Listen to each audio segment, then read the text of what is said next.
साथियों, मैं एडवोकेट विनय पांडे इलाहाबाद आप लोगों को बताना चाहता हूं कि आज हम लोग शुरू से सुबह से ही एकदम 9:30 बजे से ही एकदम तैयार थे कोर्ट नंबर 36 में। और जैसा कि आज मैटर 15 नंबर पर लगा हुआ था, ये पूरी कोशिश हो रही थी हम लोगों की तरफ से कि आज मैटर डिसाइड हो जाए, लेकिन चूंकि सीनियर जो हमारे थे श्रीमान सिंह और जीके सिंह महोदय जी, ये लोग चूँकि अन्य कोर्टों में बहस कर रहे थे। मैंने पहले भी कहा था, ये लोग जो है अन्य कोर्टों में बहस करते रहते हैं और सोचते हैं कि रिवाइज में ये मैटर आए। क्योंकि देखिए उन लोगों का 8 नंबर पे और 11 नंबर पे लगा हुआ था, तो इस वजह से उन्होंने आज स्पष्ट कर दिया कि जो अगर सीरियल नंबर कम पे लगा है उसमें हम कोर्ट में पहले जाएंगे। आप लोगों का मैटर 15 नंबर पे लगा है, जिस दिन आप लोगों का नंबर पहले नंबर पे लगेगा या फिर मतलब अन्य कोर्टों से पहले लगेगा, तो निश्चित रूप से हम उस मैटर में, हमारे लिए सारे लोग बराबर हैं।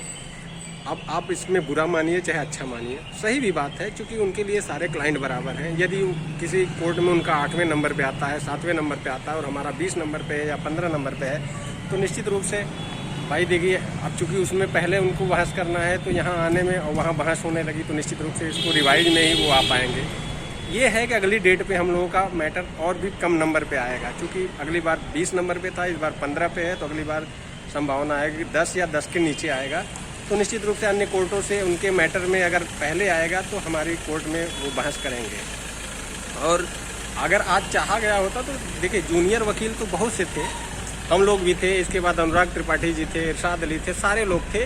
अगर चूँकि मैटर बड़ा है, हम लोग नहीं चाहते हैं कि मतलब इसमें कोई हमारे खिलाफ फैसला है। उधर सरकार की तरफ से जो है 5-5, 6-6 वकीलों की टीम पूरी, अपर महाधिवक्ता MC चतुर्वेदी, अर्चना सिंह चौहान, इसके बाद अरुण कुमार, इसके बाद श्रेष्ठ प्रताप सिंह और भी 2-3 एडवोकेट थे जिनका हम नाम नहीं जानते हैं। तो 6-6, 7-7 वकीलों की टीम गवर्नमेंट की तरफ से इस केस को अपोज करने के लिए खड़ी है। हम लोग वहाँ एक तरह से अगर अपना विद्वता दिखाएंगे तो निश्चित रूप से सारे याचिकाकर्ताओं के खिलाफ जाएगा। और जब सीनियर इसमें हायर किया गया है तो निश्चित रूप से सीनियर को आने दिया जाए। और ये केस चूँकि हर हफ्ता फ्रेश में ही लग रहा है, तो आप लोग इसके लिए चिंतित ना हो, बहुत जल्दी ये केस डिसाइड हो जाएगा।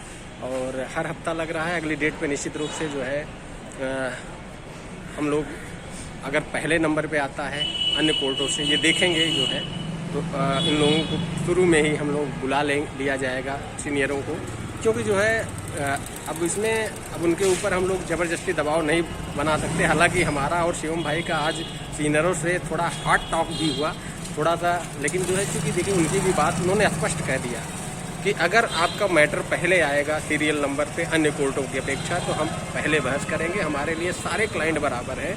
अब अगर हम कोर्ट नंबर 21 में बहस कर रहे हैं 7 नंबर पे और आपका 15 पे है, तो हम 15 नंबर पे पहले से आके बैठे नहीं रहेंगे, हम 7 नंबर पे निश्चित रूप से जाएंगे। और वहाँ अगर बहस होगी तो निश्चित रूप से, अगर ज़्यादा बहस होगी तो आपका बाद में रिवाइज में आएगा। यही सब बात है। और जस्टिस आशुतोष श्रीवास्तव जी जो थे, वो चूँकि मैटर को काफ़ी सुनते हैं, इस वजह से बहुत ज़्यादा सुन नहीं पाते हैं। 35 नंबर तक आज लिए लंच के पहले, इसके बाद जो है वो एडिशनल उठा लिए और सारे केस को उन्होंने अगले हफ्ते के लिए लगा दिया। तो 35 नंबर तक आज सुना गया, जिसमें हमारा मतलब 15 नंबर पे था, लेकिन चूँकि रिवाइज में 7-8 केस रिवाइज में गए, जिनके एडवोकेट जो है उस समय हमारे तरफ से 5-6 एडवोकेट थे, सब जूनियर हम लोग थे, लेकिन हम लोग जो है बहस करेंगे तो निश्चित रूप से चूँकि बड़ा मैटर है और सरकार की तरफ से अपर महाधिवक्ता आ रहा है, तो हम लोगों के खिलाफ जा सकते हैं। और अगर कोई इसमें बहुत ज़्यादा योग्यता दिखा रहा हो तो आए, जो है बहस करवाए फिर अपना वकील लेके।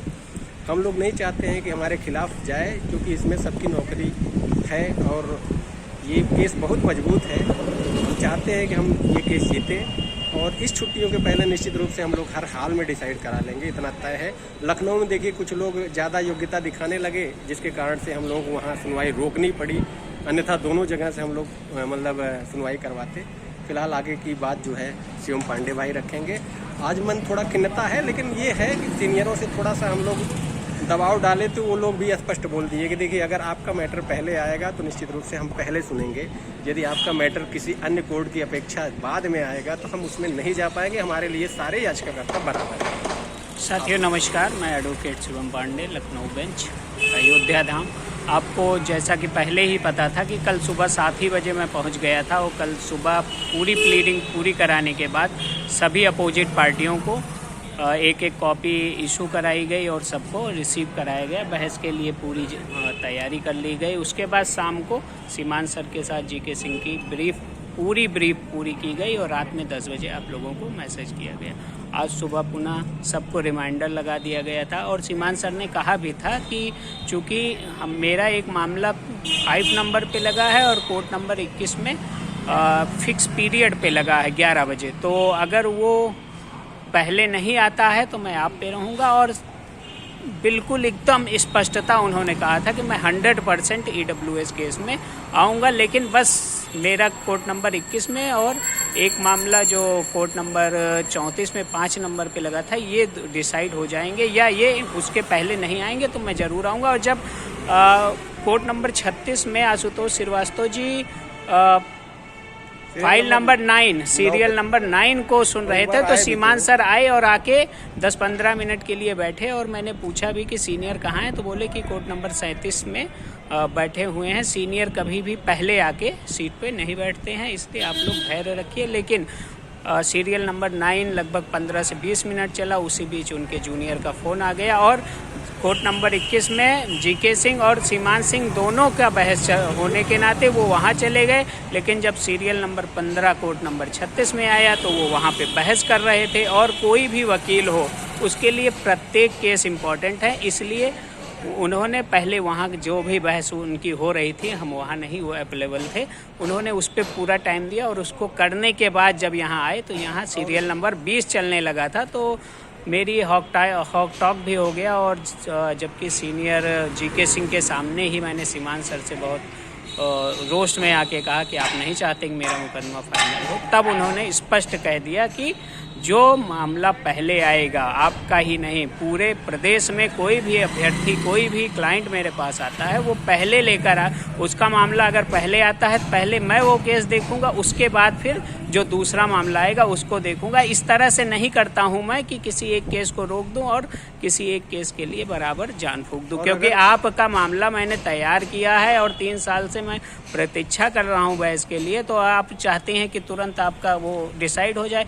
और एक बात और है साथियों कि उस तरफ से सरकार की तरफ से आज अपर महाधिवक्ता सहित 9 वकील तैयार थे। केस को डिसाइड करवाना बहुत बड़ी बात नहीं थी। आज हम लोग जितने भी जूनियर थे, अनुराग भाई थे, इरशाद अली भाई थे, मैं था, विनय भाई थे, अगर हम लोग खड़े हो जाते डाइस पे खड़े हो जाते तो आज डिसाइड हो जाता, लेकिन मिल पाता कुछ कि नहीं या नहीं पता था, क्योंकि यह संभव नहीं है साथियों कि जो बात सीनियर से हो जाए वो बात हम लोगों से नहीं हो पाती, इसलिए केस को थोड़ा सा वो करना पड़ा।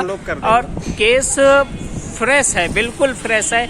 अगर आप चाहते हैं कि बिना सीनियर के, बिना सीमान सिंह के वह केस डिसाइड हो जाए तो डिसाइड तो हो जाएगा, लेकिन मिलने की संभावना नहीं है। वकील होने के नाते आप लोगों को बता रहा हूँ, इसलिए मुझे मन मार के सीमान सिंह पर, जीके सिंह पर विश्वास करना पड़ता है। अगर वो 1 तारीख को नहीं आए तो इसका मतलब ये नहीं कि वो वकील खराब हैं, इसका मतलब यह नहीं कि हम चाहते नहीं कि केस डिसाइड ना हो।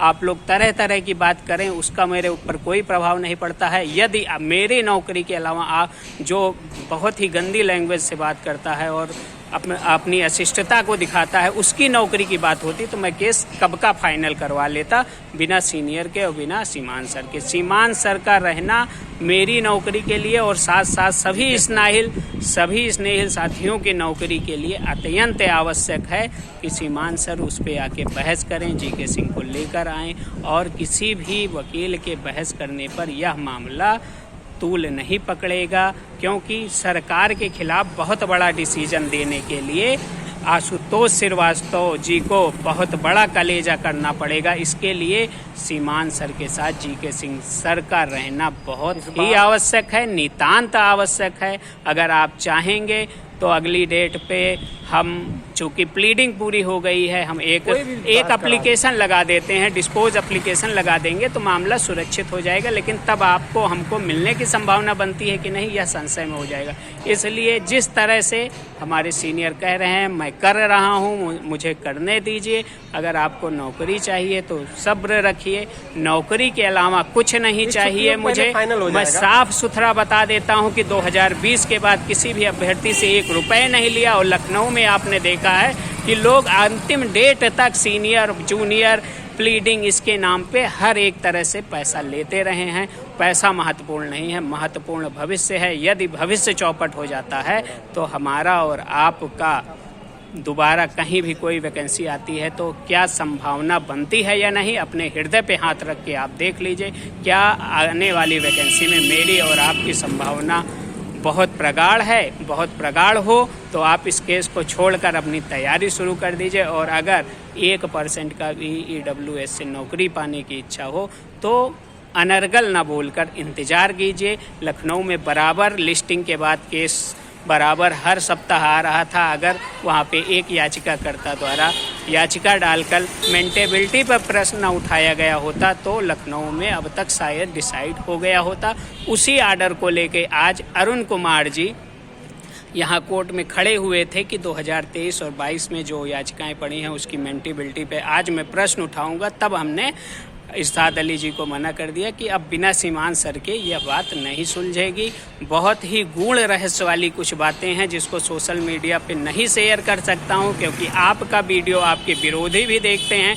यहां तक एक दिन पहले वो ऐसी भ्रामक खबर फैलाते हैं कि EWS खारिज हो गया है। वो बराबर सरकारी अधिवक्ताओं को हमारी सारी बातें बताते हैं। इसलिए मैं सोशल मीडिया पे बहुत अधिक ना बोलकर सिर्फ इतना ही बोलना चाहता हूँ जितना सुनना आपके लिए आवश्यक है। नौकरी का रास्ता कैसे खुलेगा, मेरे ऊपर विश्वास किया है तो आप लोग बिल्कुल विश्वास से भूल जाइए कि आपको कैसे नौकरी मिलेगी। सिर्फ और सिर्फ आदेश आने की देरी है। उस दिन, जिस दिन आदेश आएगा उस दिन आप जो इच्छा होगी वो कह लीजिएगा, लेकिन मेरा विश्वास और भगवान श्री राम पे दृढ़ विश्वास इतना जरूर कहता है कि आप मेरे संदर्भ में कुछ भी गलत नहीं कहने के योग्य होंगे। आपको कुछ ना कुछ, बहुत कुछ मिलने वाला है, लेकिन सब्र के साथ, थोड़ा सा विश्वास के साथ, जैसे 2-3 साल काटे हैं वैसे 10, 15, 20 दिन और काट दीजिए। आदेश आएगा, हमारे फेवर में आएगा, बस और बस ईश्वर पे विश्वास रखिए।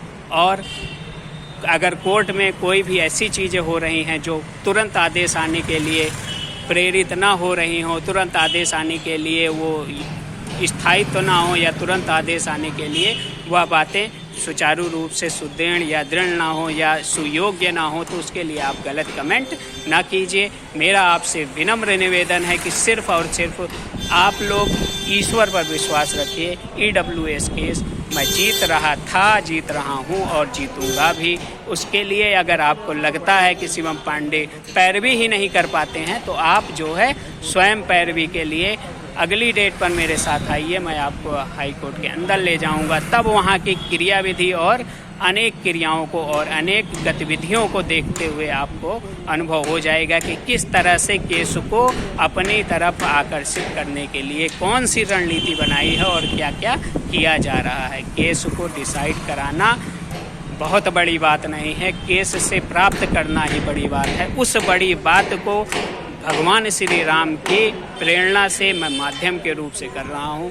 थोड़ा सा समय और दीजिए, आपको हमको बहुत कुछ मिलेगा। धन्यवाद। आपका एडवोकेट शिवम पांडे, अयोध्या धाम। जय श्री राम, जय हनुमान, जय महाकाल।